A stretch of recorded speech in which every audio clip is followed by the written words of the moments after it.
Ratusan truk yang tergabung dalam Komunitas Truk Nganjuk Raya, KTNR, geruduk kantor DPRD Kabupaten Nganjuk, Senin, tanggal 21 April tahun 2025.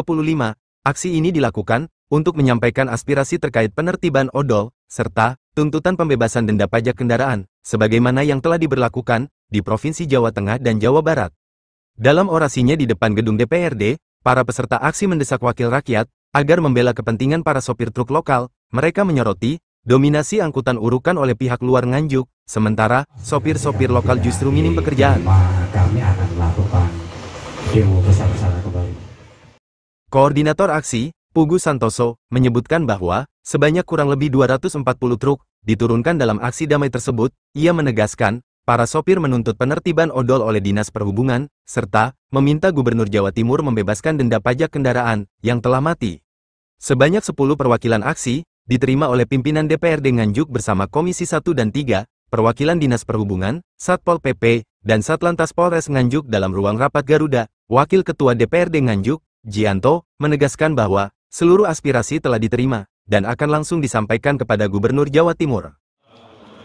Saya Ketua Paguyuban yang ada di Nganjuk, saya akan menyampaikan aspirasi kepada Ketua. Kita tadi juga mengundang dari Satpol PP, dari Dinas Perhubungan sama pihak Lantas Polres Nganjuk. Terkait apa yang menjadi keluhan, yaitu pertama adalah mungkin banyaknya odol, muatan-muatan truk yang overdimensi, itu harus ada ketegasan dari pihak Lantas maupun Dinas Perhubungan. Yang kedua adalah minta ketegasan dari pemerintah daerah terkait tambang. Bagaimana tambang yang masuk di Nganjuk ini bisa memanfaatkan potensi teman-teman paguyuban Nganjuk, paguyuban truk Nganjuk Raya ini bisa dimanfaatkan, sehingga juga bisa menikmati investor masuk ke Nganjuk, tapi teman-teman paguyuban ini juga merasakan. Teman-teman langkah DPRD juga sangat mendukung sekali. Langkah konkret kita akan menyurati secara tertulis yang pertama. Yang kedua, kita akan menyampaikan data langsung ke Ibu Gubernur untuk menyampaikan aspirasi ini. Karena bukan dari paguyuban truk Nganjuk Raya aja yang menghendaki situ, tapi masyarakat semuanya juga menghendaki itu. Sekali itu ya, teman-teman ya.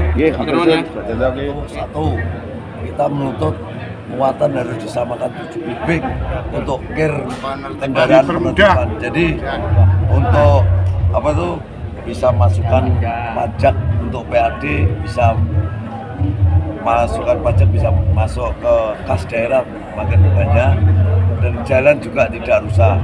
Dan kedua, apa yang disampaikan oleh Pak Ketua tadi seperti itu, saya minta Gubernur Jawa Timur untuk mengampuni dan membebaskan pajak tunggaan rekan-rekan yang kendaraannya meninggal, mati itu Pak, bisa hidup kembali.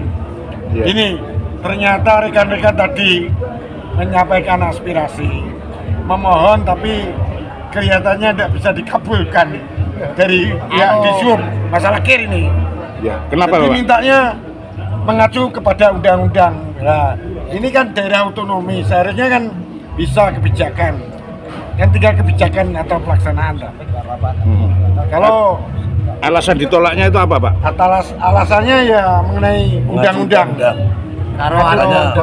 Makanya tadi kita minta kebijakan oleh pemerintah daerah bahwa kir itu harus 7 bibik. Jadi saya minta kebijakan pemerintah daerah membuat perda untuk kir kendaraan 7 bibik. Begitu Mas yang bisa saya sampaikan. Kalau 7 bibik itu ketinggian 90. Nah, begini Pak, itu apabila pihak Dishub tidak bisa mengabulkan indeks 7 bibik, itu minimal para driver seluruh Nganjuk ini minta pintu belakang itu tidak dipotong. Itu minimal itu tuntutan semua sopir Nganjuk Pak. Ya, Pak. Yang kita sampaikan. Kita lihat aja nanti, kalau memang ini tidak kebijakan pemerintah daerah tidak merespon adanya rekan-rekan, saya akan kembali lagi membawa massa yang lebih banyak. Membawa massa yang lebih banyak. Kalau hari